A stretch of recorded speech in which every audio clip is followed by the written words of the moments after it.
Fakes left, now taken off. Gonna run for it. They got it! And there he goes! Inside the 10 to 5. Oh, the play of the year in the NFL. We are back, everyone, with episode 9 of the Buds Mafia podcast. I'm not gonna lie, I'm struggling over here. I'm a little hungover. It was my old man's 60th over the weekends.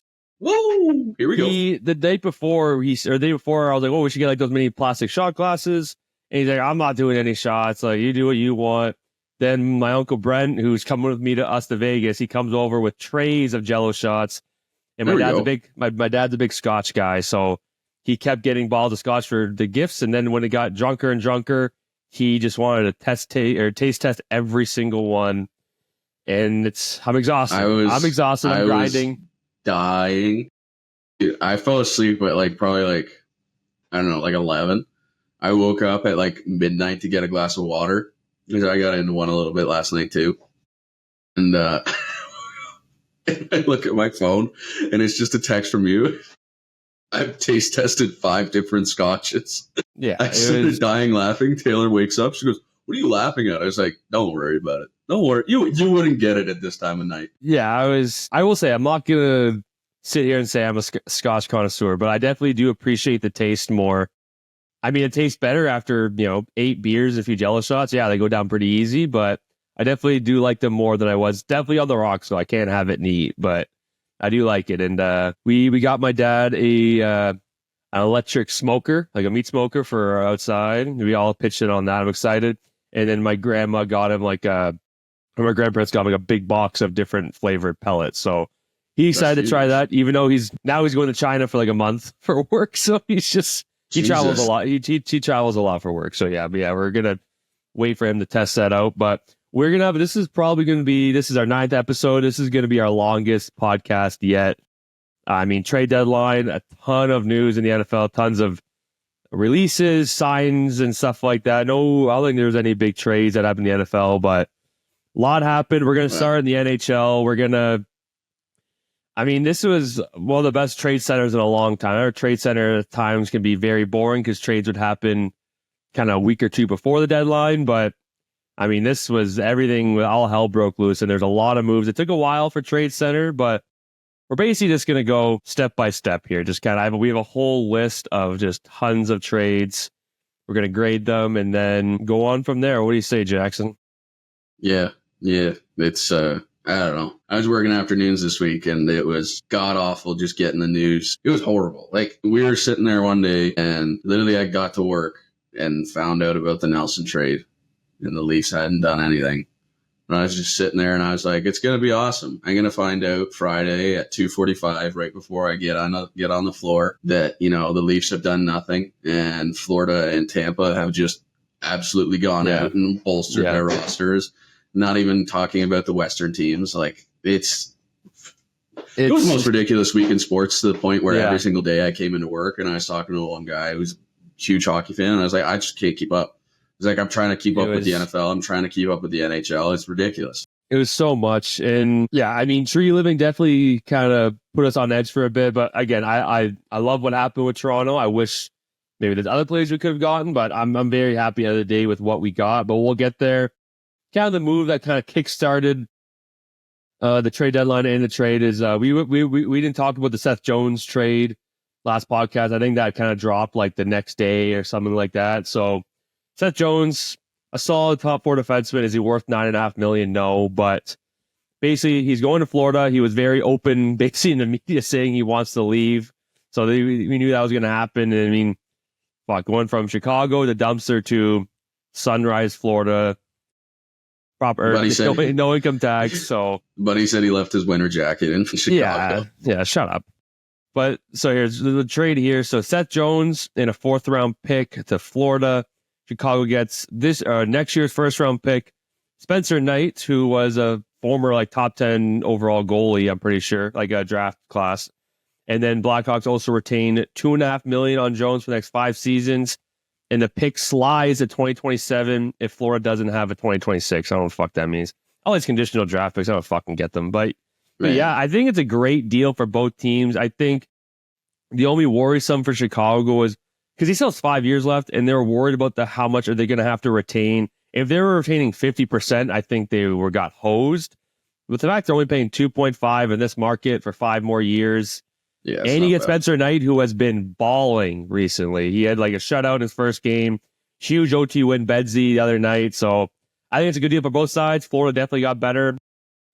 Yeah, I mean, I think it's a good deal for both sides. I like it as well. I think out of all the moves Chicago's made recently, this is probably the best one. Yeah, there's some questionable ones. Like, I mean, we can talk about this is a seller's market. Are some of these guys in past years going for a first round pick? Like Scott Lawton, is he really worth a first round pick? But it's a seller's market right now. Like, you have to overpay. You have to. And yes, Ryan Donato, he was a guy who everyone thought Chicago was going to trade because his value is so high. Like, oh yeah, but he's playing so well with Bedard, which I get. But at the same time, this market may just drop. It may just drop. And he may be worth like a third, fourth round pick, right? So his value will never be so high. You can get a first round pick for this guy. And the fact that they didn't even get a deal done with him, so now he's just going to hit free agency. I don't know. I don't believe that team wasn't willing to offer a first round pick for Donato. But I mean, yeah, the only significant sign they made, I think they re-signed Patrick Maroon, I'm pretty sure. So yeah, they re-signed the big rig. And it's literally Chicago, just for if anyone fucks with Bedard. They're playing their young guns, and I actually watched the game recently. They're just playing their young guys. Like, their starting lineup was like, the ages were like 22, 21, 19, 20, and they're playing good. So I think next year they're going to be a bit better. Maybe like that, 5 points out type team, 10 points out, but I don't think they'll be a dumpster team next year. That's what Spencer Knight. But yeah, definitely a good move on the Seth Jones trade, but I'm still shocked that Donato didn't move. Yeah, I was surprised too. Did you see the other night when, I can't remember who, he leveled someone into the boards on Utah, and then he literally grabbed 2 or 3 Utah players. Yeah. He just immediately started feeding one. That's like, hockey's been crazy, especially coming off the Four Nations. It's been so fast paced recently. With certain, especially playoff teams. It's ridiculous. Yeah. All right. So next one, we got Trent Frederick to Edmonton. This was kind of a weird one. I know. So Trent Frederick's going to be, I think he's going to be an RFA this summer, but they couldn't come to a deal. I think they've been in arbitration before Frederick. So Edmonton got Trent Frederick and Max Jones. The Bruins got a second-round pick and Edmonton's fourth-round pick next year, and defenseman Max Warner. Never heard of him. New Jersey Devils got the rights to Shane Lachance, and they're also retaining 50% on Frederick. So Edmonton really got Frederick for like $1 million, and Max Jones makes like $1 million. I think it's a good trade for Edmonton. Again, they had to give up a second-round pick, but they need I know it's crazy to say that they need more skill when you have McDavid and Draisaitl, but you need more guys in that top 6. Like, Jeff Skinner sucks. Victor Arvidsson sucks.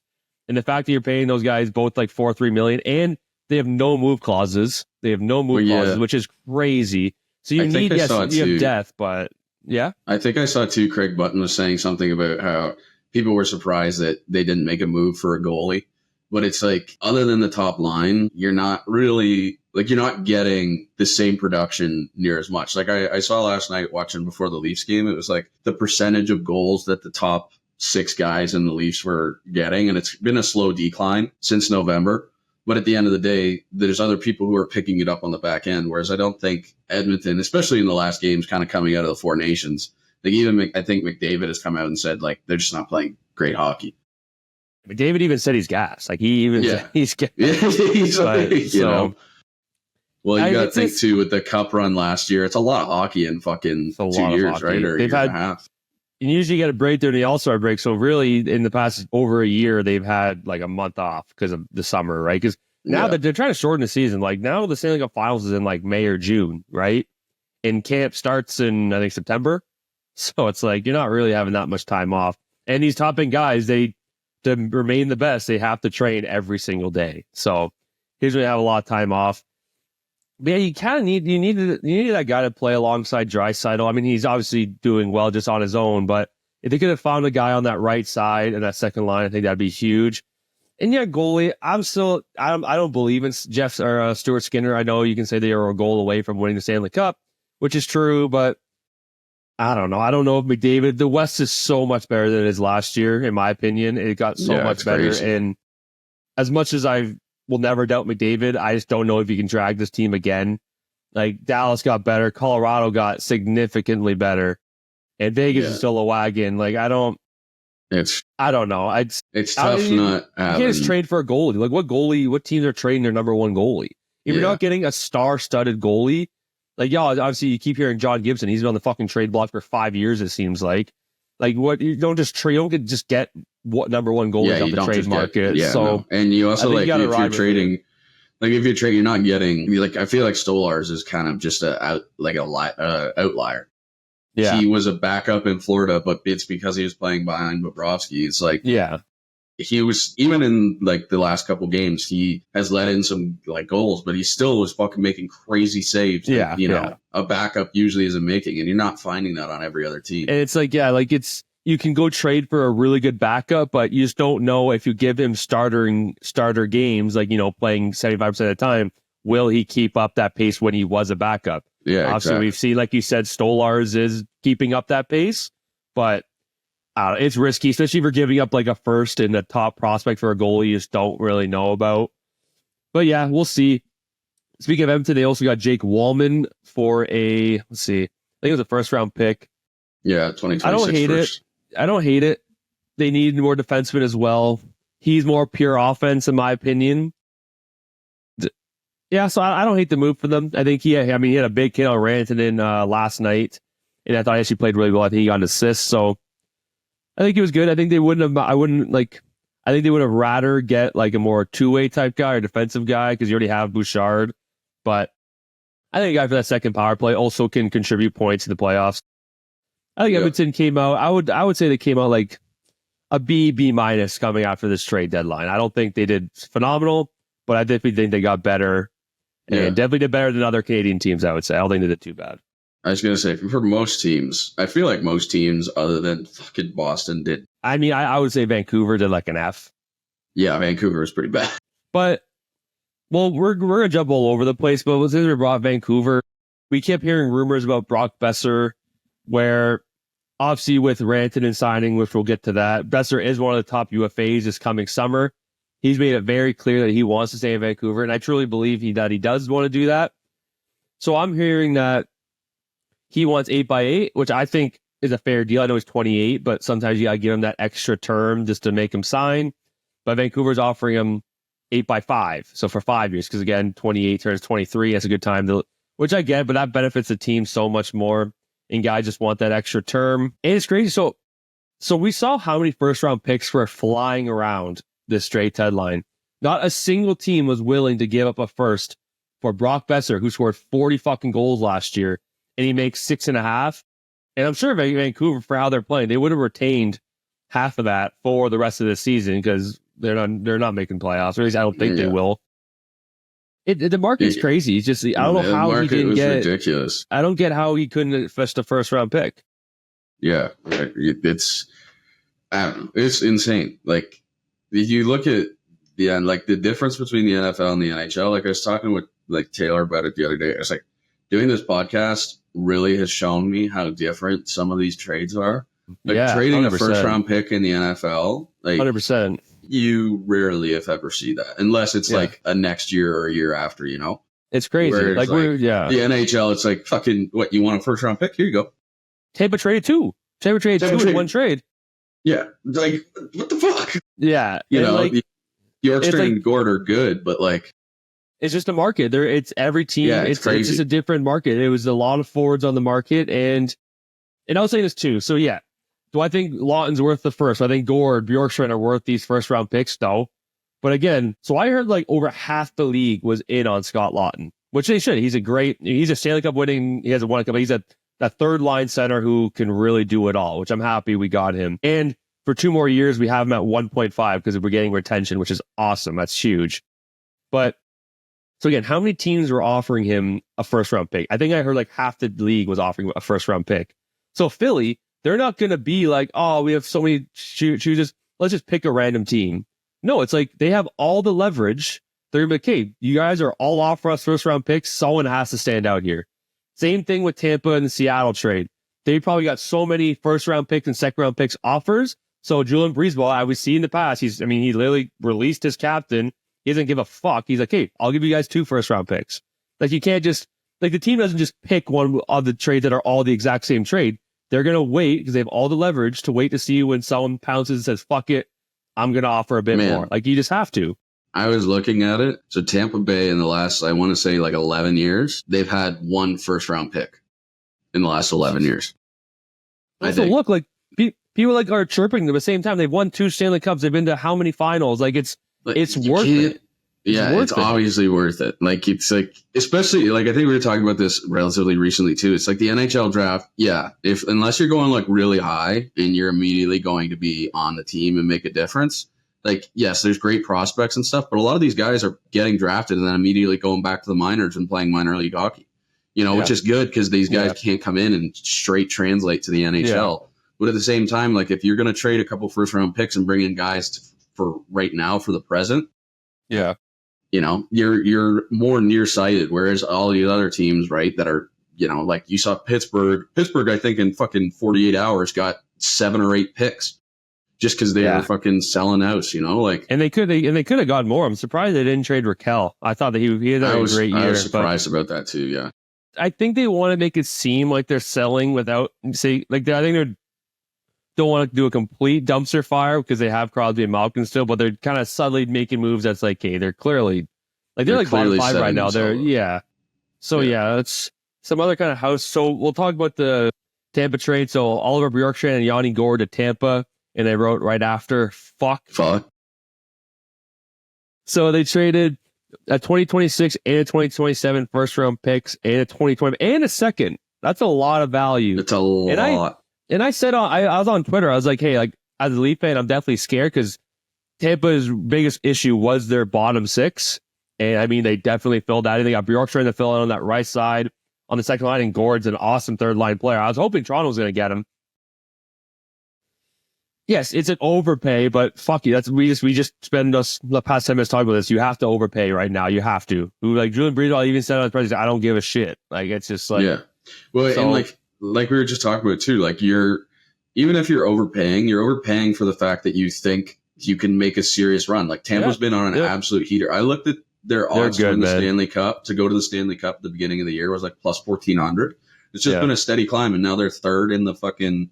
In the division. They're a point behind Toronto. Yeah, behind Toronto.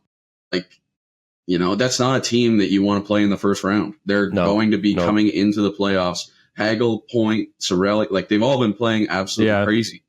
And now you add more on the back end. It's like... Yeah.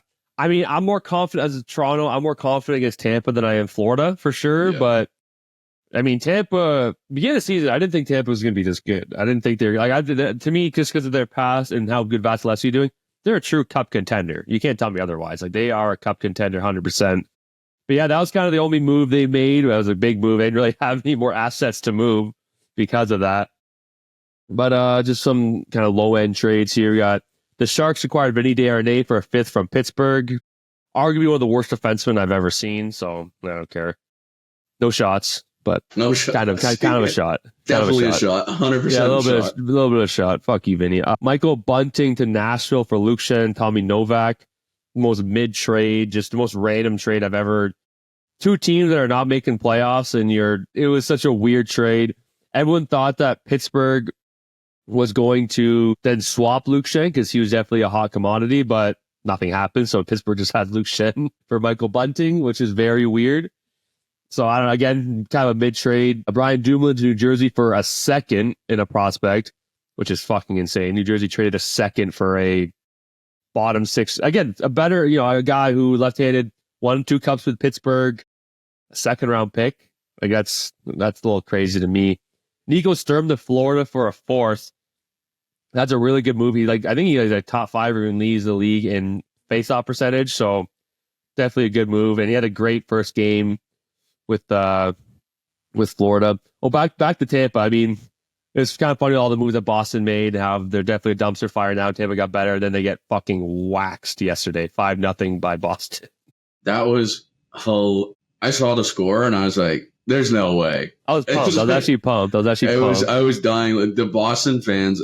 I've never laughed so hard, other than like when Brady got traded to Tampa. But like. Laughing at Boston fans is hilarious. And then just out of nowhere, it's like, oh, 5-0 against a team that is definitely going to the playoffs. Fucking sick. Yeah. You could literally got rid of your entire roster. I looked, it was like, I think there's 2 or 3 players that are still on the team from like their 2020 team, won like 65 games. Yeah. It's insane. Yeah. I don't even know what they're gonna do. I mean, they also trade Justin Brazeau, a really good fourth liner, to Minnesota.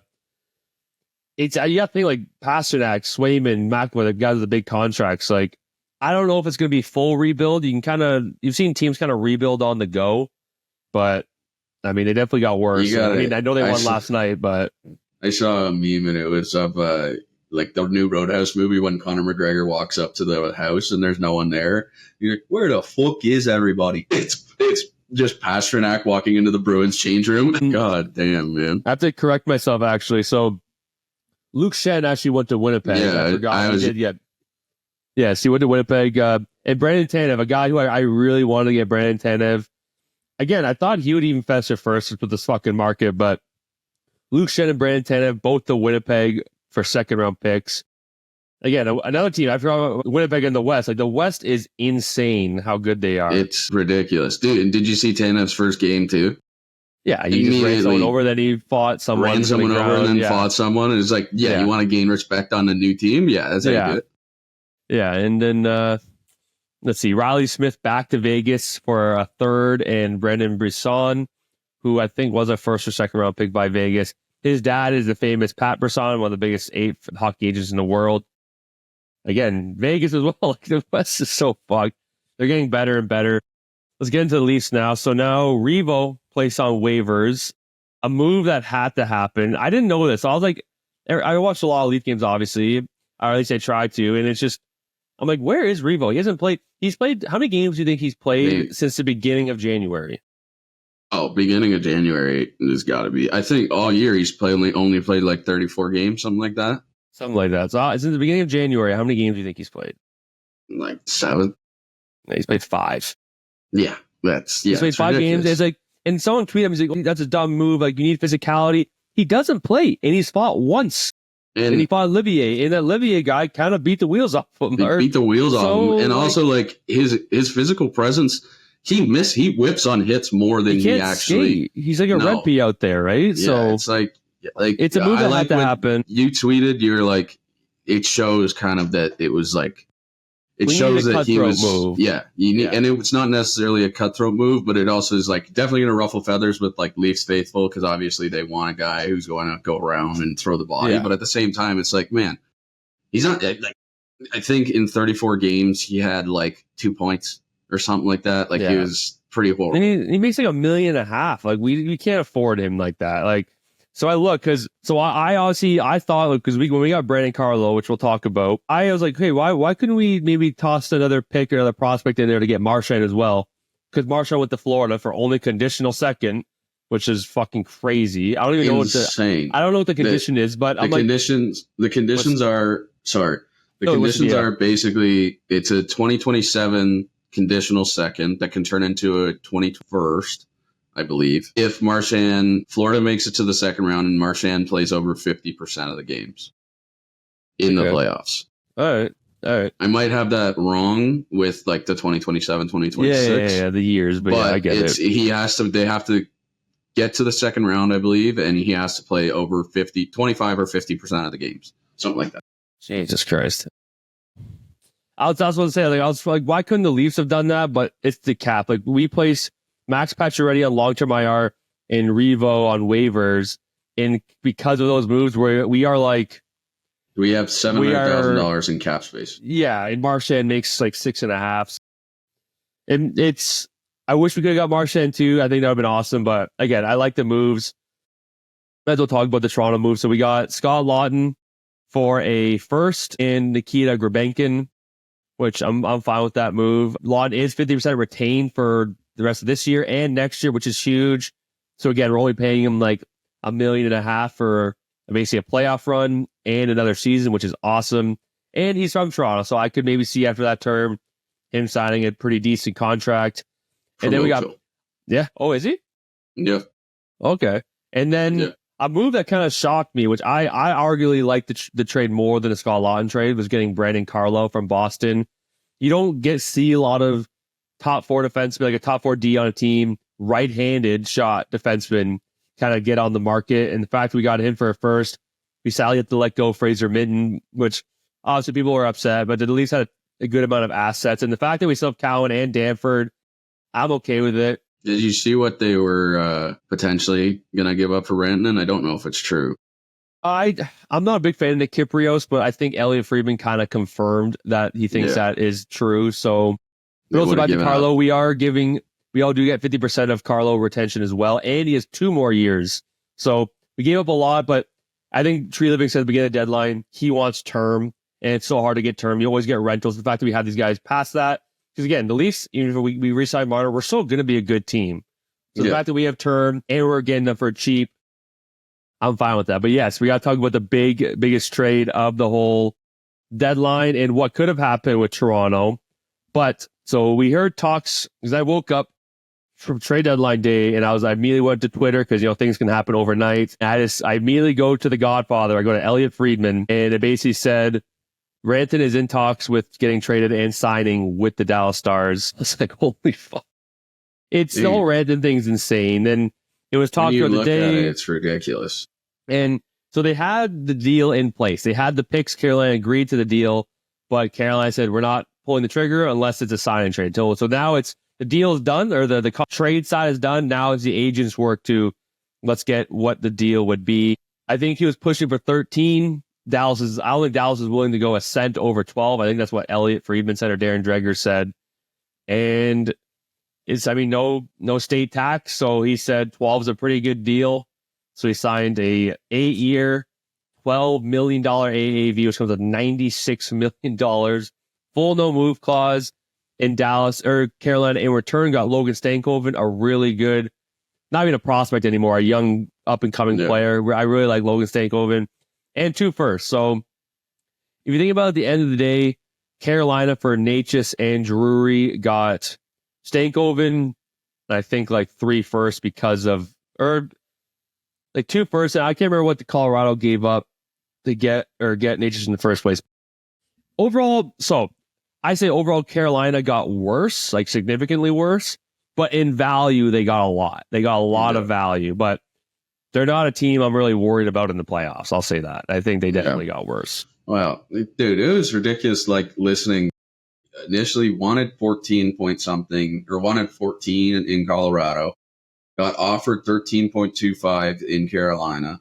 Yep. And finally settled, which now that you say the no state tax thing, it makes a little bit more sense why he settled for the 12 in Dallas. Yeah. But I think it was Elliot Friedman, one of the sports hockey commentators put out what the Leafs were apparently willing to offer for Rantanen, and it was going to be Cowan, Minten, I think 2 firsts or 2 a first and a second. 2 firsts. Yeah, 2 firsts. And it's god damn. And the reason Carolina didn't want to pull the trigger was because just in case they saw the Leafs in the playoffs. It's I get it from that end. Yeah. But also at the same time, and I'm, to be quite honest, when I was talking about the guys at work, we were talking about potential of what it would be to give up for Rantanen, and I didn't even think about Cowan and Minten.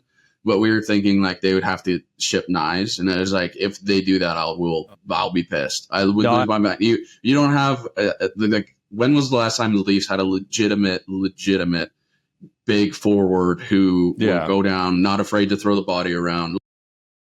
No, yeah, it's apparently when they asked for Knies, Toronto immediately said no, we're not doing that. Yeah. So so we'll talk about, obviously we're gonna talk about the Marner situation now. So Marner was the first player that Carolina asked for. It was not Knies, it was Marner they asked for. And Tree Living is hey, we want to keep Marner. He said, we want to keep you and we want to resign you. So apparently Toronto's been wanting to resign him this entire season, but they called Marner's camp is we're not talking about during the season, which I respect, sure. But Tree Living's we want to sign you, we want to keep you here. Carolina wants you part of this trade if this was go down. Not saying we would, what would you say? And Marner just said, no, I'm not doing that. So then it was immediately off the table. I think Leaf fans are still just kind of losing their mind. To me, I'm pretty confident Marner is staying. I don't I think it's literally just wants to test the market, wants to see. He's not going to, something I actually didn't know or didn't realize is the team the team that you are a part of, that's the only team you can sign an 8-year deal with. You can't go to free agency and get a 7-year deal. I didn't, or get an 8-year deal. I didn't know that. So Toronto has all the So Toronto has all the leverage. I shouldn't say they have all the leverage, but they have more of the power. And I think they're more than willing to give him what Matthew makes on an 8-year deal for how Marner looks unbelievable. Like unbelievable. He looks to me, he's the best Leaf. I think Matthews been like he was unbelievable. Last night was ridiculous. Yeah. I know Matthews is really good. He got like 3 assists last night. Like he's again, we talked about last week, like the goal scorer. We need a bit more of that, obviously, but Matthews looks good. But to me, Marner is the best Leaf. I think it's not even close right now. I think he looks unbelievable. I mean, fuck, if we ended up signing for 8 by 14, I'd say shit, but at the same time, like, do it. Like, I don't care. I don't want to lose it for nothing. Is he Draisaitl? Like, I know Draisaitl makes 14. No. But I think Marner would much rather sign an 8 by 13 or 13 and a half than a 7 by 14 in Chicago or Columbus or Carolina. There's a reason guys don't want to go to Carolina. For what that reason is, I don't know. But players don't want to go there. They don't want to sign there. It must be something to do with the management of some sort. Because I heard Raleigh's a nice place. Like it's a great place to golf. You got Pinehurst around the corner, but I don't know. It's a beautiful place. Like Carolina's beautiful, but it's like I don't know. It must be the management. Like it has to be something from within. It has to. Considering the taxes that are in Toronto, you would assume that maybe like are some of these other states or provinces. Like you'd assume that some guys would probably want to sign there. I mean, but it's like, I don't know. I don't see Marner leaving. And I think we talked about this before. I think Tavares would also take more of a team-friendly deal rather than getting moved. Like, I think he's probably settled.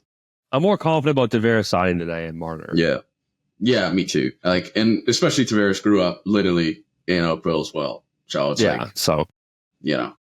I'm not too worried. Again, I know Leafs haven't been playing great recently, but I'm confident both those guys. And again, I know people are worried about the Rantanen trade and how much that's going to piss off Marner because they asked him. But I wasn't there, obviously. But I feel like Tree Living's like, hey, if you want to go there, we can do this trade. But if you want to resign there or sign there or whatever, and Marner's like, no, I don't want to go. So to me, it shows that he wants to stay. Like he wants to finish. I also feel like it shows like almost good faith in like Tree Living. You know, like look. If you do want out, if this is something that you want, then, you know, we can make it happen for you. But if you are focused on being a Leaf and you want to re-sign in the offseason, you know, give us the word. Yeah. So another move that happened in Dallas is they re-signed their young stud, Wyatt Johnson, who had a slow start to this year, but now he is lighting it up. He signed for 8.4 for 5 years. I think it's a great deal for both sides. Keep the AAV down.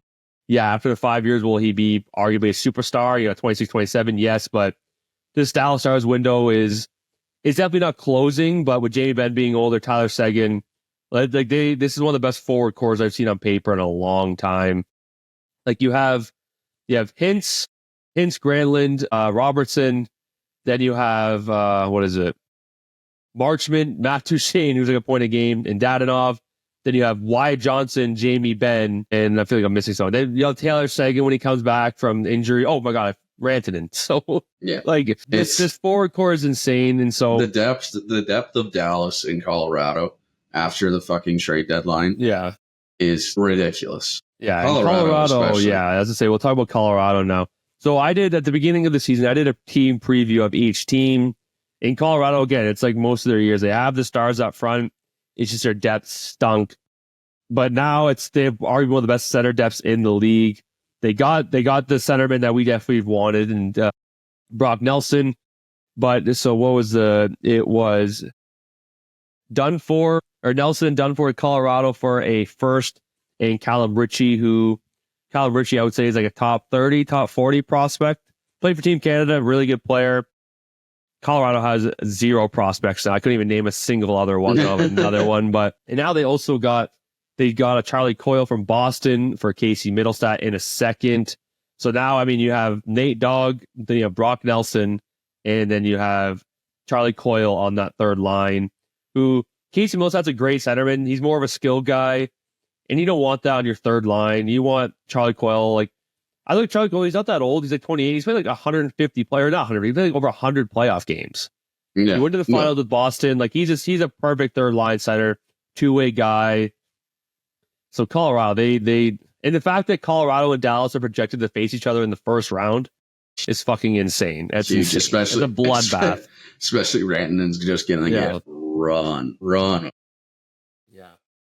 And when we'll talk about the game last night, like Colorado won 7-4. Again, Marner looked awesome. Yeah, the final score doesn't really speak to kind of what the game was actually like. No, like, I mean it was two empty nets. So I mean, it was 4-4 until literally I think there's like 13 minutes left in the third period, and then it was 5-4, and they pulled the goalies. I don't know. I thought, considering the pace that Colorado, like at one point the shots were 18-8, and we were up fucking 4-2. Yeah. So it's like, it's just we can't be giving up those leads. It's just not playoff hockey. You can't be doing that. But considering the pace Colorado was playing at, like, I think they kind of got caught on their heels in the start of the first period. And let me tell you, Brock Nelson and fucking, I don't know, was Coyle playing last night? I can't remember. Yeah, he was. Yeah. He had an assist. He had a great assist to Druin. Fit in like a glove.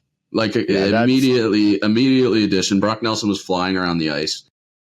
You don't get to watch Nathan MacKinnon that much when he plays for Colorado and when you're watching Leafs games, but god damn, is he ever fast with fucking skates, he's man. Insane. Holy shit.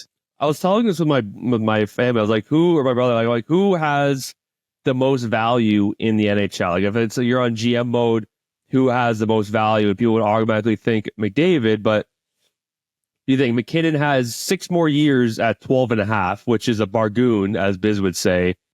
And you have McDavid for 1 more year at 12.5, basically, right? So, like, I mean, McDavid's McDavid, and we all know him, but McKinnon is like, I mean, Biz has been saying he thinks McKinnon is arguably better now, which I think you have that statement, but I mean, would you rather have 1 year McDavid or 6 years left of McKinnon at where the cap is going, a phenomenal contract? So, I mean, he got his 100th point last night.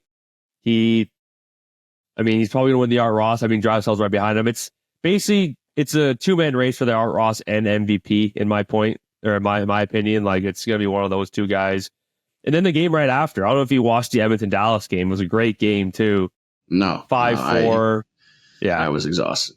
I was up late, so I was watching that, too. And it was 5-1. It was 5-1, and then it went to 5-4, but Mikko got killed like 3 different times. But he had a good game. He had like a few points, but he got crushed. I think we've talked about this before, but you gotta think the mental aspect of being moved twice and all of the media attention surrounding where you're going to go again, it has got to affect you in some way, shape, or form. Like, I'm sure he will get back, especially playing on a team like Dallas that has a bit more depth now, as well as, like, it's got to affect you a bit, but the way I saw the one hit, he got fucking blown up. Oh, behind the net? Oh my God. He was standing still. It's crazy because he's like 6'4", 220, but he's just standing up tall. I'm like, dude, that's so easy. Like, Max Jones, the new guy, came in and just rocked him. And then he looked at the ref. I'm like, dude, you passed the puck and you were looking at it and you just got pushed over. Like, shut the fuck up.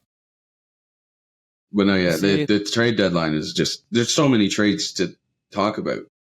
I know we'll talk about, let's see, Eric Johnson back to Colorado. Don't care. Ottawa made some big splashes. They made 2 big moves, in my opinion. Obviously, the biggest one, Josh Norris and Bernard Docker to Buffalo for Dylan Cousins. See you, Brady Tkachuk. Yeah, it's just, dude, you see his press conference? He was like crying. Like, that was like his best friend. Like, I mean, you got to think, too, you're playing, not to get political, but you're an American, came off the 4 nations, and you're playing in the nation's capital, and they're still booing what is your national anthem. And you see, like, videos come out during the American national anthem, and people are, like, the Canadian fans are booing the American national anthem. And you're kind of looking around. It's like, at this point, the Senators is like they were almost there. I love Josh Norris. Like, every time the Senators play the Leafs, he's always around. And you're trading away someone's best friend. Like, to me, it wasn't like the Diggs trade in the NFL, but like, it seemed like Josh and Stephon Diggs had such a close connection that I was a little worried, but then obviously everything came out after. Whereas this is like, they're literally legitimately best friends. Yeah. Like, The videos came out of them singing Mr. Brightside at a bar. And it's like all these Senators fans are like, oh, Tkachuk loves Ottawa, like he's going to want to stay. And it's like, no, I don't see him staying. But he has a few years left, so we'll see. Yeah. I mean, I was at first questionable of the trade, but you got Dylan Cousins, who I think is a very similar player to Brady is. And I mean, you saw it last night. They had a massive win against New York, a team who's like a point or two behind them in the wild card race. And Cousins had a great game. He had an assist and he had 9 hits. And then Brady Tkachuk, and back to that top 10 valuable players, like Tkachuk at $8 million for, I don't know, 5 more years with the passion and the clutch that he has brought. His value is it's insane. I love Brady, even though he scares me how he looks. And we watched the game. I'm like, oh, my sisters don't watch a lot of hockey. They watch it because of us. My sister, who's from Toronto, or lives in Toronto, we were watching the game like the TV up close. She's like, "Who the fuck is that?" It just shows him. It's just like that's one of the best players in the league right now. And she's like, "What?" Oh, but yeah, God, no, yeah, but yeah, and it's a good trade. I think Cousins had a great game, and you saw, even though it was a tough emotional move for him, you saw the passion he had in that post game press con, or that post game kind of interview he had. Like, I think he honestly understood the trade. I mean, I don't know, but I think he got it, and I think it's a good move in the right direction. I think at the end of the day, too, it's like players understand it's a business. Like, for as much as it sucks, it is a business, and it's like, yeah, you're going to make really great connections with guys. There's also going to be guys that like the JT Miller and Elias Pettersson thing, right? Like, there's also going to be guys that you just don't mesh with. And it's tough when, you do have those good close friends and they fucking get traded. But yeah, I don't know. Like, I loved watching both the Tkachuk brothers. Like, it sucks that the other one got hurt. Like, Matthew got hurt. And who knows if he's going to be back for playoffs. So they're projecting that he will be. But, I mean, it doesn't sound great. But, like, watching them play hockey, just with the passion that they have and the way that they play the game, it lights fire under you for sure. And I got mixed reviews for this because I said they made an article on Brady Tkachuk and Grinelli retweeted it and quoted something. Like, they're basically driving me out of town because there was like an Ottawa Citizen article. They wrote like something bad about Brady Tkachuk. And I said, I think he's definitely a top 10 captain, arguably a top 5 captain, which everything he brings. And I got mixed reviews. I got a response from Mike Grinelli. That was an incredible feeling. Huge for the program. That was awesome. Yes, I'll talk to him.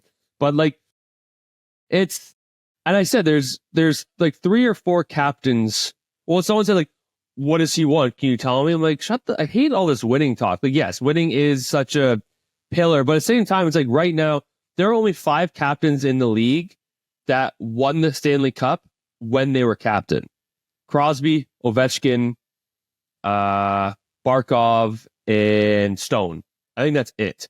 People are like, Hedman won a cup, but he wasn't captain when they won.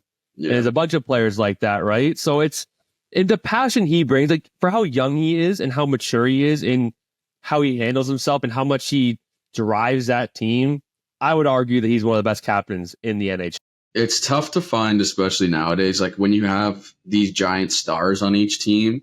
Like, you look at McDavid and you look at, obviously, the thing they released last year. Like, there's different ways that everyone leads differently, especially captains of these teams, right? And when you have guys coming in and out of lineups, it really makes it a little bit difficult sometimes for certain guys to mesh. Like, you look at Austin Matthews, who's more, in my opinion, more of, obviously, we don't get to see the locker room stuff, but more of a silent captain.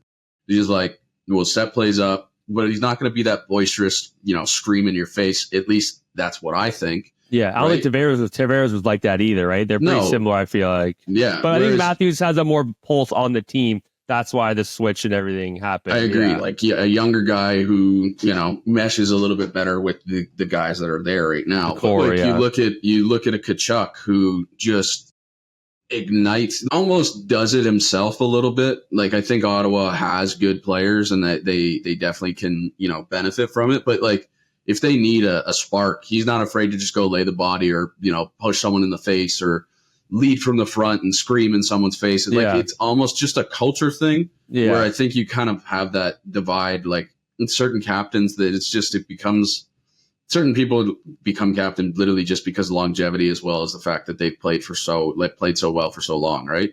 Yeah, like, you look at it, you look at a Crosby, like there's a really popular clip of Crosby who, I think that I can't remember what game it was. It was some game in the playoffs a couple years ago, and it was against San Jose when Kunitz missed the open net or passed it, and the teammates just like, "Why didn't he shoot?" And Crosby's like, "Guys, he gets it." You know what I mean? He's like, he's gonna get another fucking chance. How about you go give him a tap on the shoulder? Like that's a leader, right? You know, Crosby I feel like Crosby's not a yelling in the guy locker room either, but he's that. I mean, you can argue he's the best hockey player of all time. So I feel like when he speaks, guys are like, "Oh shit, okay, let's settle down here." We even saw it during like the Four Nations, is like how locked in he gets, and like how guys even just look at the way that he does things and try to emulate it. Like I'll be like, when I went to university, the first thing I did was look at the captains. I didn't look at these second, third, fourth year players who are playing. They're getting a lot of playing time. You look to the captains to see how they maneuver around the locker room, how they talk to certain people, what respect they give to the coaches, when it's time to give it back to the coaches a little bit, right? Like 100%. No, and I agree with you.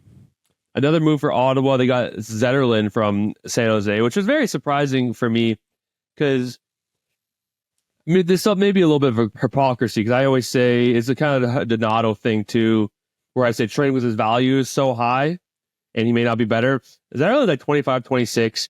He's a great player, great kind of second line sniper, is great chemistry with the young guns in San Jose. He's not like Donato, who's like over 30. But you gave up Zetterlund, one of your guys who can be part of that core, for a second round pick. If it was a first, ship him out. But I mean, Ottawa got him for a second, and I think it's another prospect or something I've never heard of.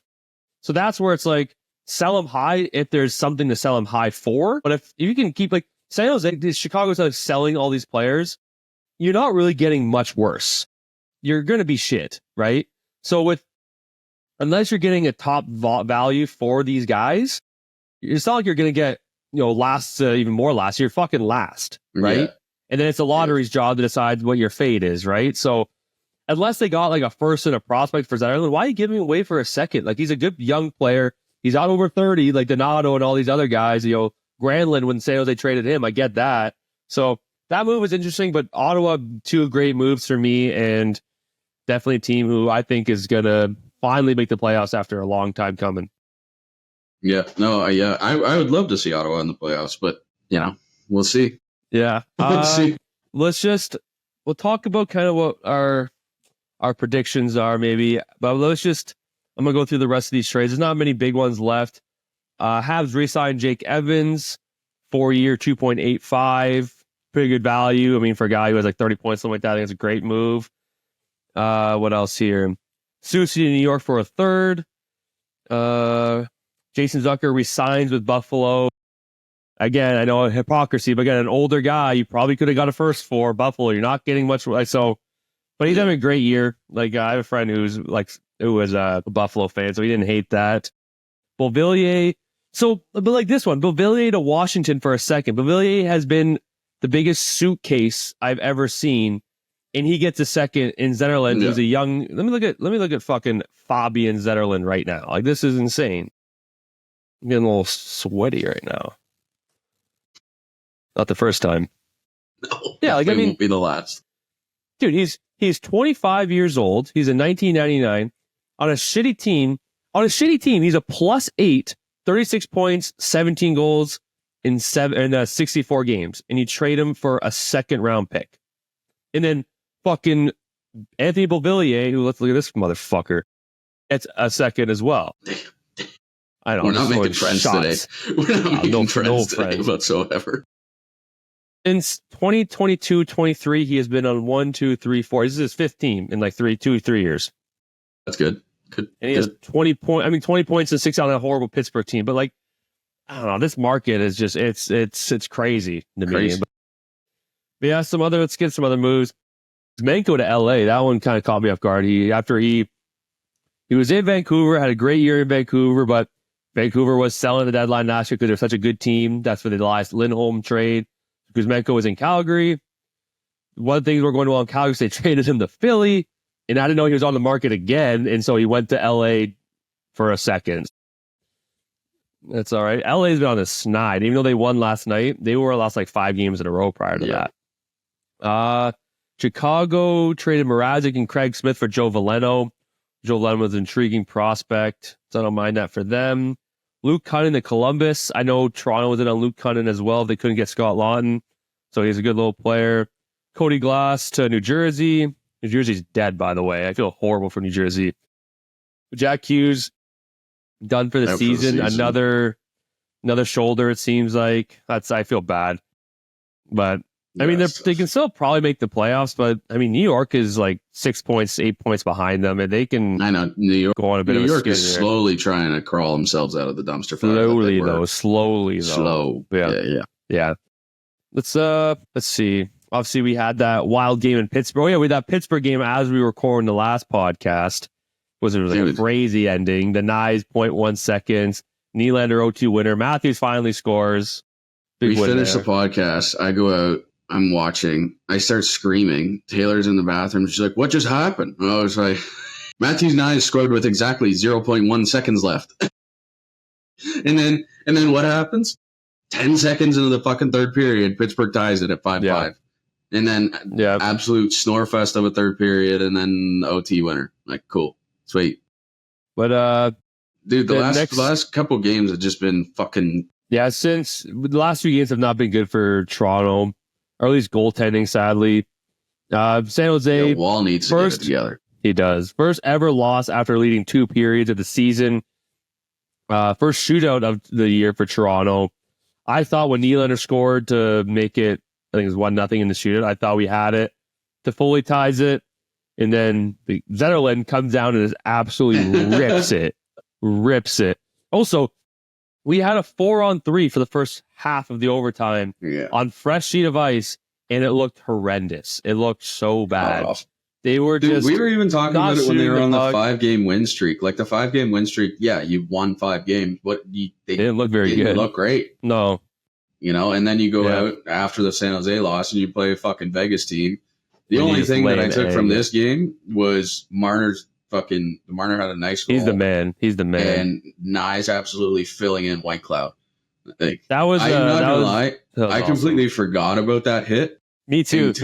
Until they fought. I was literally I was sitting in the warehouse. I had my phone perched up on a piece of fucking steel watching the game. And I was losing my mind. But it's just a horrible game. Yeah. Horrible game. Yeah, so then Avs, we already talked about the Avs game. We're slowly wrapping up hockey here as we did for a lot of NFL news. We're already almost at the hour mark. Yeah, but it's going to be a long one. But next few games are huge. I mean, Utah, hopefully we can clap them. I don't know if Utah is tonight. I think it might be tomorrow. It's tomorrow, Tomorrow. And then Florida then Ottawa. Those are 2 huge games. Huge games. We got to come out. There's 6 points available. We want them all, but we need at least like a win, like an OT loss or something. But we need 2 wins there, in my opinion. Yeah. And, what do you think? What do you think over the next 3 games? What are we going? 2-1. I'll go win. We'll lose to Florida. I think it's in Florida, and then OT win against Ottawa. Is it really in Florida? Because they're just finishing the fucking. You know what? They're just finishing their long out west road trip. I feel like both of them. Yeah, no, both of them are in Toronto. Florida and Ottawa. Florida and Ottawa are both Toronto. Yeah. We have like the next 4 games after Utah. We play the next 4 games at home. Fuck it, 3-0. That's what I'm saying now. Yeah. I was gonna say I'm gonna say 2-1. I think we beat Utah. Hopefully, come up, beat Florida, and then probably lose to. Yeah, we haven't beat Ottawa once this year, so no. We're wrapping up hockey here. Quick note, too. Lane Hudson, fastest Canadian defenseman to 50 points. That's actually pretty crazy for how old this team is. I mean, that guy, this rookie race is going to be interesting. Yeah, I mean, you have Celebrini, Mishkov, Lane Hudson. And people forget, like, Calgary was supposed to be a lottery team. They're in the playoffs, and largely due to Dustin Wolf, their rookie goalie, who's been awesome. So I don't know what's going to happen there. I'm excited. But before we leave to the NFL here, top 4 teams, 2 teams. Who do you think is going to be in the Eastern Conference Final, and who do you think is going to be in the Western Conference Final? And take into account, Colorado and Dallas are likely going to play each other in that first round, right? Yeah. Here, let me bring up the standings here so I can see. Know. So say it's ended right now. Florida's in first, Toronto in second, and all that jazz. So if the season ended right now, we'd play the Lightning in the first round. Yeah. And the Panthers would play the Senators? Yes. Let's see. I don't fucking know. I'm trying. So I forget it. So if say Toronto beats Tampa and Florida beats Ottawa, that means Florida Toronto second round. I would assume so. Whatever. So I don't know. I firmly believe in Washington, and I also believe that teams that are just gel and have so much chemistry go so far. Love the Buds. I do think they can win a playoff round, but I will go Florida Washington in the Eastern Conference Final if that's how it lines up. That's tough. And I was going to go Toronto, Washington. Yeah, I get that. For the West, I'm going to go. I think Colorado. The West is ridiculous. I think Colorado beats Dallas. I just think experience and I don't know. Again, like Granton's really good, but he was really good because he was McKinnon and Makar, and Colorado got so much better. So I'm going Colorado, Vegas. Winnipeg and Minnesota would be a wild first round. It would be. You're going Vegas, Colorado? Yeah. I don't believe in Edmonton, honestly. I wish I would, but I just don't. Yeah. Well, if the season ended right now, the Oilers would play the Kings and the Flames would play the Knights. Yeah, I mean, I want to believe in the Jets, though. Like, I kind of like the Jets. They haven't proven to me this. They do it every year. Yeah. Well, it's crazy because Colorado has 78 points and the Jets are at 92. That's pretty wild. Damn. Yeah. I mean, yeah. I think Colorado, just given that you had McKinnon, Makar, you added pieces in the back end as well. I think probably Colorado and Vegas. Man. All right, brother. That was an hour of hockey talk. You ready to switch over to more your element here? Yeah. NFL is driving me nuts. So I know we said at the beginning of the show, not very many big trades, but Geno Smith to the Raiders. I love the move for the Raiders. Pete Carroll. I do too. I love that. I love it. Especially because you can go out and get a young quarterback. I was talking about this with my coworkers. Like, I don't know if that kind of eliminates, because I don't know about Shedeur Sanders and what his expectations are. Like, if he's going to come in and wants to start right away. Because obviously, if you trade for Geno Smith, your starting quarterback week one is Geno Smith. You're not starting a rookie QB. You're going to start someone. Yeah, was his interceptions bad last year? Yes. But, like, he almost willed Seahawks. I can't even remember I don't think they were in the playoffs, but he almost willed them to the playoffs. The Seahawks are just turning into a fucking, like, you have DK wants to trade. Tyler Lockett released. Yeah. Released, like, I don't know. It's overall, the Seahawks apparently are now gunning for Sam Darnold because the Vikings are unlikely to put a franchise tag on him. Yeah, that was the first one we got there, yeah. I highly doubt they're going to get a deal done. Yeah. If they do get a deal done, like, it might just be, I don't know if it'll be a long-term extension. I highly doubt it. I think if you're Seattle, going out and getting a quarterback like that is not a bad deal. You still have Jackson Smith-Njigba, who, it was clear ever since he got there, DK was a little bit upset considering his targets went down.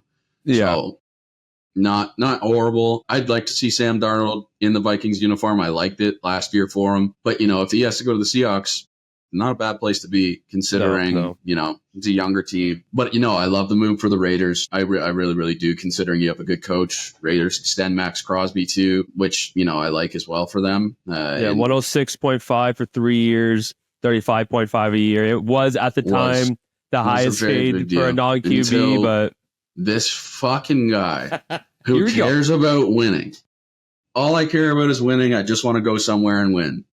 Myles Garrett, yes, the Browns GM didn't want to let him go. Kudos to him. Kudos to the Browns GM. Staying patient. For real, being able to try to convince him. Obviously, he got the fucking bag. Got $40 million a year. $123 million guaranteed. But all you care about is winning. You're not going to fucking win. I'm sorry, Browns fans, sorry. Who are you going to... You have nothing. You have Myles Garrett.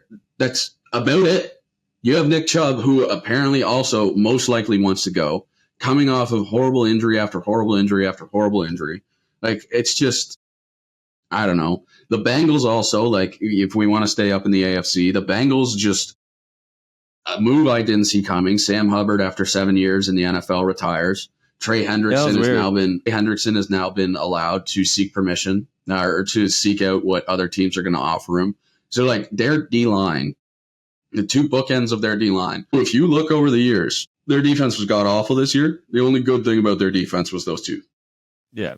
And maybe and Taylor I saw it was like seeking trade would be like a late second or early third, which is hilarious. Like, we just talked about the different trades in the NHL and NFL. I mean, the guy who led the league in sacks, like an early third round pick. An early third round pick. It's crazy. Like, yeah. It was ridiculous. I was bring that up. The Bengals is like, you place a franchise tag on T. Higgins too, who it's like, man, this guy, like, I've never seen a receiver who I think is like everyone and their mother was saying about how they would take a team-friendly deal. They want everyone back. Joe Burrow, I've never seen a quarterback more open about how he wants, like, the office to actually go out and make things happen. And then you place another franchise tag on T. Higgins. He kept to his word, said he would let everyone know first before the news broke. Put it out on Twitter, just wrote a tweet that said tagged. Yeah, like, so tough, dude. Especially, like, he's a good wide receiver. Like, he could be a team's number one for sure. And it's tough because you just have Jamar Chase, who have, like, I don't know. The NFL's driving me nuts. Joey Bosa gets fucking released. That drove me up a wall, San especially Fran now. Are favorites to get him, though. 100%. You have Joey and Nick Bosa as your bookends. Why not? Couple MAGA boys. Let me tell you something about these guys. God, fuck. If they're playing like Lamar Jackson, they're having the game of their life. Those two guys. And we're back. We are back. So apparently it came out that Sean McVay's not going to rule out Cooper Kupp. I read something this morning that, things are starting to heat up a little bit surrounding Cooper Kupp. But yeah, like, his market is like an early fourth. Yeah, I was going to say a fifth. Yeah, if that. Like a late fourth, early fifth. The Jets, considering Stafford re-signed with the Rams, the Jets not having or releasing Aaron Rodgers and Devontae Adams. Looking like the Giants. I think both of them are going to go to the Giants. I think they will draft Travis Hunter, but they only have a young core. I guess they re-sign Tommy DeVito, but I don't know. Yeah, I don't fuck. The Giants are the funniest team ever. Yeah. Like, it's like they don't know how you fucking lose right, let alone win. Speaking of a former Giant, and we're gonna switch over to the Eagles here. A lot of big moves coming out of there. A lot of big signings. So Saquon Barkley, 2 years, $41.2 million, $36 million guaranteed. And then I wrote, see ya, James Cook. Before I let you talk about James Cook right now, Zach Bond, 3-year extension with the Eagles, $51 million. I don't think. Were you surprised by that, or no? I don't think I've sung someone's praises enough. Like this guy. Let me tell you this guy. This guy, watching him play in the Super Bowl, that interception he made, and watching him play down the stretch, like that's the problem with the Eagles over the last few years has been they are horrible down the stretch when it comes to playing, getting into the playoffs, and having their defense that they did is just huge. And considering you have, all of these young guys up front on the line, you have some older guys too there. You have Quinion Mitchell. Like, I don't mind what they did. They released Darius Slay. They also released James Bradbury. But the depth they have, you have Cooper DeJean, you have Reed Blankenship, Quinion Mitchell, all these other guys that it's to the point where, like, making those moves just frees up for those guys when you have to go and pay them. And Zach Bond getting paid, Saquon was going to have to get paid. Fuck him for taking that deal and making him the highest paying running back and fucking resetting the running back market and just absolutely fucking me and the Bills. Yeah. And just, the Bills are close. Yeah. No, yeah. Sorry, quickly before I let you go on the Bills. Do the Eagles have to re-sign Jalen Carter soon too? What's his situation? He was drafted. He was drafted like this is only 2 years. I'm pretty sure. Yeah, so no, they won't have to worry about him until probably after next year. Yeah, all right, so and he will get the Bills. He will get the absolute bag. He is insane. We'll talk about the Bills. So just this morning, Von Miller released, but he is open to a return at a cheaper cost, which would be nice. I would like that. We saw Bernard re-signed 4-year, $50 milli. So, yeah, kind of with that news now, what are your expectations? What do you think Brandon Beane has up his sleeve? what are you hoping he does? Big baller bean. Let me tell you.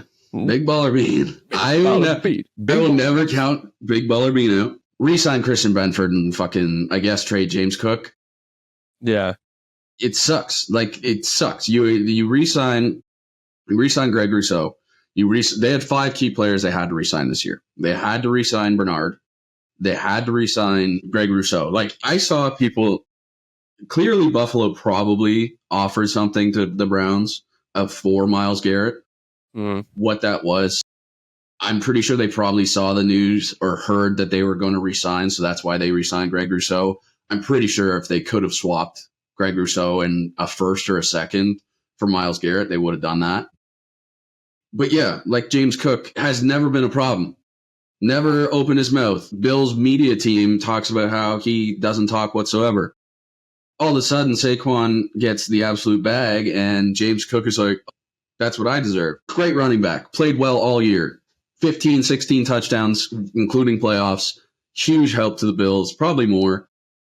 Giant. One thing I will say, and I love James Cook. I wanted them to draft him. I loved when he was playing in college. Do you have Josh Allen? You can go and get a running back, and you're going to have to get a wide receiver. So it's like, yeah, does Joe Brady rely a bit more on the run? For sure. But you saw what Ray Davis and Ty Johnson did as well. Like, I think they would be okay with letting James Cook go. I wouldn't. I'll lose my fucking mind, especially depending on where he goes. But yeah, it's like, realistically, I would rather, Benford's just so good and he played really well. There's a few, injuries he kind of dealt with this year, especially in that fucking game against the stupid fucking Chiefs, which I can't wait to talk about the goddamn Kansas City Chiefs. I cannot wait. Yeah. But I don't know. Like, I hope he's reasonable and realizes that signing him for like a $12 million a year. I don't think he would take that. I think he wants 15. It's just so tough with the cap that, like, I don't know. Saquon fucked me. Saquon fucked me, and I will not forget it. Yeah. I would rather re-sign Benford. Yeah, I agree. Some other notes, I went back to the 49ers. So they're open to trading Brandon Aiyuk. I mean, they just traded Debo, so they're open to trading Brandon Aiyuk, which is hilarious. Yeah, that's wild. They're likely going to be releasing fullback Kyle Juszczyk if they can't reconstruct his contract. So I don't know what's going over in San Fran. I guess they're clearing up for Purdy, I guess, and other moves they can make. Maybe bringing in Joey Bosa, like we said. What else we got here? Well, we got Von Holland, safeties hitting the open market from Miami. Joe Thuney was traded to the Bears, which I love that move for Caleb and the Bears. Huge. Even though, like, I want the Bears to be good. I like the Bears. I like when these kind of historic teams kind of be. I mean, historic is like the history they have. They haven't won since the Leafs have won. I don't know, like the 80s or something like that. But Caleb's a great quarterback. I think we've talked about before. Jay Daniels just had such an insane rookie season that it kind of overshadows what Caleb did. But I mean, he threw over 3,000, 20 touchdowns, 6 interceptions. The experience and knowledge. I mean, Joe Thuney won Super Bowls with Patriots, with Tom Brady, and with Patrick Mahomes. So I think it was a great deal for them. Chiefs. Yeah. First of all, this whole Xavier Worthy thing, I don't know if you've heard about this. I heard about it. It's insane, dude. You can't have a Chiefs offseason without someone getting arrested. And it turned out, the charges were dropped. So, hand up. I was going to come on here and absolutely rip the Chiefs organization. But at the end of the day, their O-line, like, they had to make room to pay, I think it's Smith. But, like, it's just, your own line was your problem. And Thuney was the bookend, and obviously they weren't going to be able to pay him. But they clearly are going to have to make some sort of moves. And, considering, like, Vegas, I kind of like the way that they're trending. Like, they're trending in a good direction. Vegas has also favored the trade for Jamar Chase if he were to be on the trade block. I heard that too. If the Bengals trade Jamar Chase, they said, like, if that would be the favorite team if that was the case. Joe Burrow might lose his mind for real. Yeah. He already might. has to live in Cincinnati, then you trade away the best receiver in the world. Yeah, Or Joey if Bosa. not- Joey Bosa is definitely going to go to San Fran. We'll just rip through this quick here because we're fucking this. My mind is in a blender from this week. Yeah, Christian Micah Kirk Parsons- and Evan Ingram got released. Well, yeah, Christian Kirk goes to the Texans. Huge for the Texans. the Jaguars released like half their wide receivers and their tight end. Huh? Making room for someone. I swear to fuck, if it's DK Metcalf, I'll lose my mind. They're also talking about AJ Brown to the fucking Patriots. Patriots are trending too, which I don't. Patriots might be a wagon. Let me tell you. The guy who I work think with Drake who got May- me. Yeah, Guy Drake May might be the next Josh Allen. Allen. Yeah, he might be. Huge Patriots fan, and I'll be insufferable to work with if the Bills just absolutely whop the Patriots.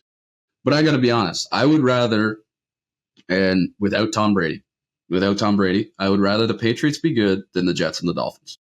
I cannot stand the Dolphins. For the life of me, I can't stand them. Dolphins fans, I don't give a fuck. You go to Hard Rock Stadium when there's a Bills game, and there's more Bills fans than Dolphins fans. Too much happening in fucking Miami. But yeah, I don't know. If the Bills can't figure out James Cook's contract, I hope they can sign DK. They still got it. I hope they re-sign Mac Hollins. I don't think it's trending towards they're going to re-sign Amari Cooper. I don't know. It's crazy. Yeah. The football landscape next year is going to be ridiculous. I saw Darius Slay was saying that he wouldn't be impartial to go into the Commanders, which is a division rival. Wasn't very high on the Philly organization, considering they just came off winning a Super Bowl, which I was surprised. Talk some shit about Smitty, thinks that OBJ was better than Devontae Smith, which obviously OBJ has had a longer career, but Devontae Smith is trending. So yeah, I don't know. The NFL is just wild. I think we're going to start seeing the demise of the Chiefs. I mean, they can't stay out of prison, for one. So I was looking at this TikTok. It's they have it's the highest paid players at each position. Dude, it's ridiculous. How many do you think are Chiefs? It's almost all of them. It's ridiculous. Because Mahomes gets absolutely paid this year. Kelsey is now returning, so he's going to get paid this year. So it's Butker, who makes 6.5 as a kicker. Kelsey makes 17 and some change. Center, Creed Humphrey, who makes 18. He's good. Trey Smith has 23 million as a guard, and Chris Jones makes almost 32 as a D tackle. QB is actually Dak at 60. It just says Fucking Cowboy. Crosby. It's Myles Garrett now at 40. Jefferson at 35. Outside linebacker, Josh Hines-Allen at 28. Jalen Ramsey, Tristan Wirfs, Antoine Whitfield, Saquon Barkley, and Roquan Smith at 20 million for interior linebacker. Good for Roquan. Good for great Roquan. on the passing plays. Yeah, the Ravens and the Chiefs have had a tough start to the offseason. Yeah, so the Ravens are Justin Tucker. We won't go there. But, goddamn. I saw a thing and it was hilarious. And it was Tyler Bass, 0 allegations, 0 arrests, strictly kicks absolute bomb field goals and has a charity organization for cats. Tyler Bass. Yeah. You got Ben Cleveland. Did you see? So Ben Cleveland is supposed to be the next coming god of the O-lineman. Nice. I think has played last year in about 4 games, I want to say. Maybe a bit more, and gets pulled over, gets a Dewey, and blew 1.178, which is, if you are a Trailer Park Boys fan, that's hammered. You are the liquor at that point. Jesus Christ, you've become the liquor. 0.178. Told the cops he had 3 or 4 beers. That's more than 3 or 4. I'll be quite honest. You are a 300-pound man. You blow 0.178. You had a case. You've had a case. Yeah, you've had a case. Yeah, the Busch Lattes are going down easy. Yeah, and then the Chiefs is just like, I love it. I love it. They've had their time, but they have their time. Yeah, you can't count them out because it's Patrick Mahomes and Kelsey coming back. Like, I get it. You lost in such horrible fashion. I feel like the Chiefs low-key wanted him to retire to get that 17 mil But off the books would be nice. I would still say going to the next season, he's still a top 10 tight end. There's not a lot. He's still a top 10 tight end. I think he's out of that top 5. I think you have Bowers, Kittle, Mark Andrews. Thank you, Mark Andrews. Others, but I don't know. He's still effective. He still had big games last year. It just took him, you'd have a really big game, then you'd have 2-3 weeks of nothing, right? It got to the point where it's like you can see that the age is affecting him a little bit. Yeah. But he's still, had great games. He's still going to cause attention. He's still going to have guys all over him, right? So he's still a decoy, but it's just a big price tag for a guy who does considering that, right? Some other teams are getting so good, it's like, I don't know. I might be buying the Vegas. You keep talking about Vegas. You know what I mean? Let me tell you. The Raiders, if they can figure it out with drafting a good rookie quarterback, get them under Geno, and if Geno can play well, I think Geno in that scenario will play really well. You saw what happened when they put him on the Seahawks. He got the starting job. I really like Geno. It's just the turnovers last year was a lot costly for him. In just clutch in the big time moments making those plays. But also at the same time, he had the clutch fucking fourth. There was 10 seconds left in the fourth to beat San Fran. He ran it in for a touchdown. He's a proven quarterback, been on a bunch of different teams. I love the move. And the fact that Max Crosby re-signed, Max Crosby pumped up. You got Pete Carroll coming in. The Raiders are trending in a good direction. I would draft a QB. I mean, it seems like it's Sanders, even though I don't know if I believe him, but I feel like it's most likely we should do a Sanders at that 6th spot. But I'd also fucking trade like a 5th or a 4th and get Cooper Kupp in. And I don't know how they are with the cap situation, but I don't know how much Cooper Kupp makes. But yeah, I'll be keeping an eye on them. But do you have any more football news before we quickly talk about the Arnold Palmer? No. Just for the love of God, re-sign one of Benford or Cook and then go out and get a receiver. If you trade Cook, make sure you get him. Yeah. So first off, me and Jackson are a little dumb. So when we drafted last week, last week we drafted for the highly anticipated Puerto Rico Classic, not fucking realizing the Arnold Palmer is going on at Bay Hill currently. So we did our own draft off camera because our draft before, I didn't even know. I think I already won, but I'll just go. So I picked first because Jackson picked first the week prior. I have Scotty, who was the plus 320 pre-tournament favorite, who I think he won it last year as well. Ludwig, who is a plus 1600, and Morikawa, who is leading right now by 2 strokes on the 11th hole at a plus 2200. Jackson had Rory at plus 750, Xander, who's had a tough weekend, 5 over, 1 under at plus 1600, and Hideki, who 1 over, even 2 over, plus 2500. So I'm not gonna. I think I won because I think Rory is out of the top 10 now, and Morikawa is first. So I think I'll win, but we'll see. You are 3-2. If I win this week, it'll be 3-3. Bay Hill looks fucking tough. Like when it was wet, I don't know if you watched round 1, when it was raining, and if you're in that rough, you don't know where that ball is going. It is crazy. On greens, if you miss the green, this green side rough, when it's all wet, you have no idea where that ball is going. Ridiculous, man. No, yeah. I think it's safe that I'm in a body bag this week. I need to pick better. Got huge tournament coming up. The players gonna be I'm pumped for the players. Electric. The 5th major, baby. The unofficial 5th major. There's just, you gotta love it. Like the players, the Island Green, the final few holes is just TPC Sawgrass. It's one of the most beautiful golf courses ever. It's it's awesome. So you picked first last week, so I get to go first this week, huh? Yeah. Yep. Yes, sir. Fuck yeah. Give me the defending champ. Scotty, the criminal? Yeah, the criminal. I mean, not gonna lie, our picks will likely be this top 6 here, just rotating around. Like I'm picking Rory. I'm not. I would love for Rory to win. God, I would love for Rory to win. I'm gonna throw a Canadian in there 3rd. I think. If I do, give me Ludwig. We're just drafting each other's team because I'm picking. I'm gonna pick Xander.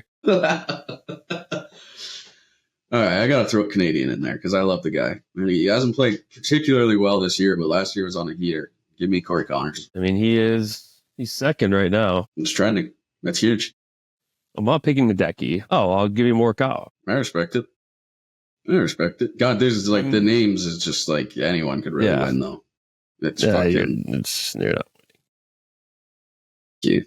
Yeah, it's golf back. I'm currently in the lead in the entirety of it. Yeah, we might be tied after We're this. tied. We're tied, buddy. We're tied. Might be. No, you're Still some golf to be played.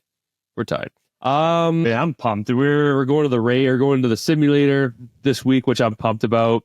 Maybe some content will be coming out of that. So check out the story for that. We got a friend here who talks a lot of smack for being for a 30 handicap at best. He doesn't have a handicap. That's how bad he is. So he doesn't have a handicap. Every time we go to the sim, you know what, Chris? Name drop him. Name drop him. Like, had the most outrageous comment that he would bet his firstborn child on it. Doesn't have a kid for those listening. And let me tell you, I'm probably adopting a child in 10 years because he just he's so cocky about it. He's so cocky. I'll be quite honest. I'll be honest.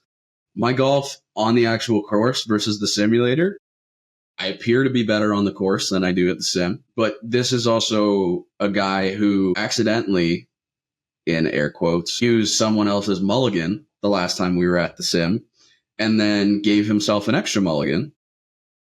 So, yeah, I don't know. This is also the guy who I gave my old set of golf clubs to for free.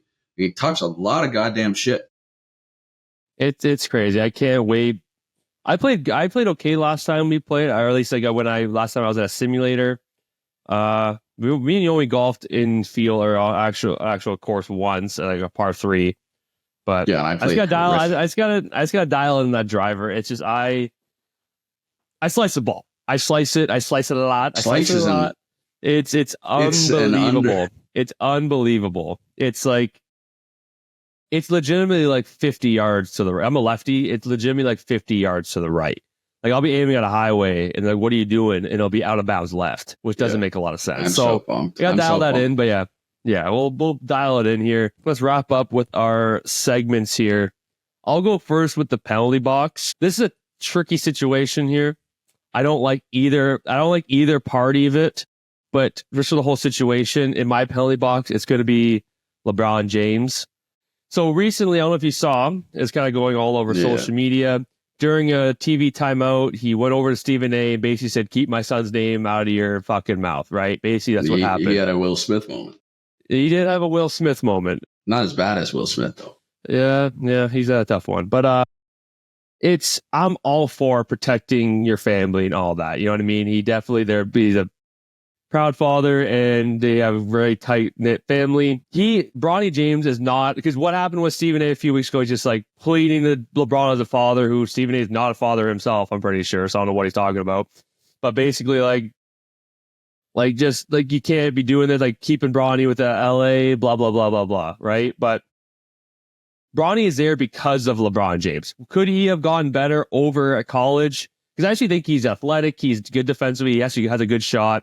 He's not a pro right now. Could he have been drafted in the second round as a junior at USC? Probably. Or maybe as a senior? Sure. He wouldn't have been drafted if it wasn't for LeBron as a freshman when he played like half the season. But then it's your fault for bringing him into this professional world. I don't feel bad for athletes who get criticized by their play in the media. That's their job, and you're getting paid millions. I don't feel bad for you for someone saying you had a shitty night when you shot 1 for 20, right? So you brought him into this world, this professional world, and he's getting criticized because Bronny James sucks. He's not playing good. So you can't.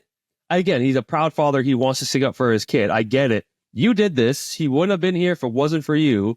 Again, I'm not a fan of Stephen A. either, so basically the whole situation is probably in my penalty box. But it's fuck, dude, it's professional world. He's gonna get criticized. Fuck off. Sorry. He's not actually demeaning the kid. He's just saying hey, he's not playing good. No, and I agree. So that's my whole take on it. Again, LeBron, he's defended his kid. I get it, but you started this whole thing, so maybe think twice next time. But. Yeah, I had Stephen A. But that's hilarious. Actually. Yeah, I did. Yeah, it's not necessarily. It's just more like they're both kind of in my penalty box too. It's I not just don't think I could be from from LeBron's standpoint. I understand it. Mm-hmm. Side note, I actually think Bryce James, the younger brother, is going to be actually really good. Like his he's already like highlights He's already like 6'8". He's a big boy. His highlights are gross. Yeah. But it's just so tough when it comes to. I actually like kind of like Stephen A. Smith for his takes on like football, like some football takes, especially. Like I like the way that he kind of thinks about things. I like First Take. But yeah, considering you went into depth about that, I'm gonna go. This whole situation, I don't know if you've heard about it. It's been talked about a lot, blew up on Twitter. This whole situation, I'm just going to throw it all in the penalty box with this Mary Kate Cornett girl or whatever. I knew you were going to say it. I knew you were going to say it. Dude, we talked about Brilliantly Dumb, and that's how I got all the information on it. Yeah. Well, listen, shout out to the Brilliantly Dumb show. And Mikey.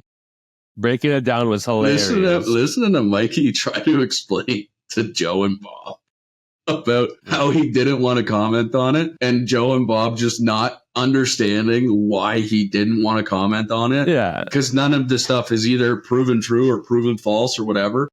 Yeah. But this whole situation, I just feel horrible for this girl. And whether it comes out that it was true or if it comes out that it's false, her life has been destroyed. Yeah.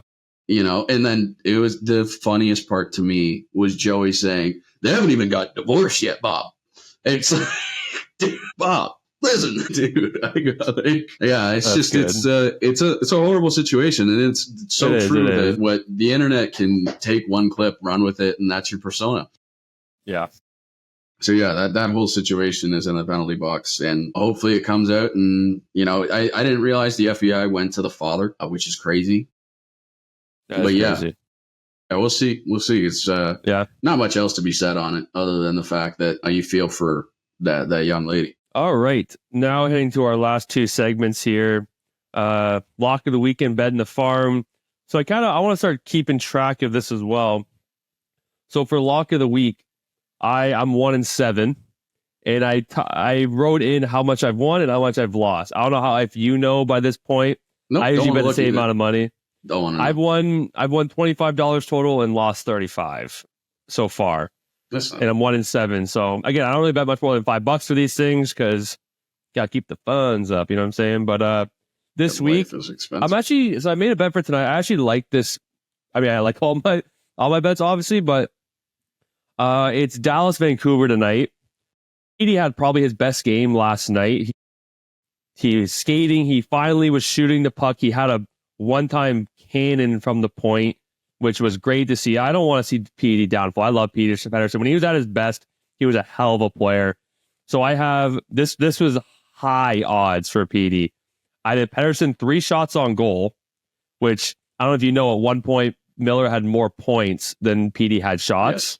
Yes. So 3 shots it's a high odds for Petey. 3 shots, a point, and I had Mikko Rantanen to get a point as well. $5 to win 40. All right, that's not bad. I just did the Leafs game. They play Utah tomorrow. It's a small bet.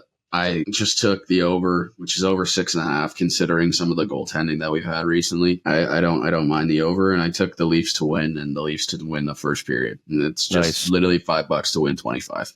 There we go. Now bet the farm. So this bet the farm of mine, it's the highest odds I've ever done, but it's only hockey. It's just a lot of things to add up. So I got... How many pick parlay? It's an 8-leg parlay, but some of these games have same game parlay in them. So it's a big old tree going down. I respect it. So I got the Golden Knights money line against LA, the Ducks money line against the Islanders, the Devils money line against the Flyers, which Devils actually just won. And it was also Jesper Bratt a point and Konechny a point, and they both got points. So we're already starting off hot. Minnesota money line against Pittsburgh with Crosby a point. Washington money line against Seattle with Ovechkin anytime goals. Yeah, Winnipeg money line. 1-0. Yeah, that's all right. Winnipeg money line with Cal Connor a point. Columbus money line with Zach Werenski a point.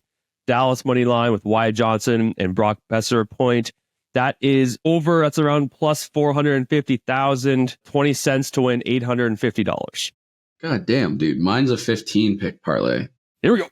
Only plus 112,000 though, which is wild to me. weak shit. But we jump all over the map here. So I got the Phoenix Suns over the Dallas Mavericks, currently up 58-54. Tough look, though, because the Mavs were down 10 and have gone on a 6-point streak. Not great. What else do we got here? We got the Jazz or the Sixers over the 76ers over the Jazz, the Wild over the Penguins, 0-0 on the second. I also took the Capitals over the Kraken, 1-0 for the Kraken in the second. I also took the Jets over the Hurricanes. I took the Rangers over the Blue Jackets, and then I took the Golden Knights over the LA Kings and the Ducks over the Islanders.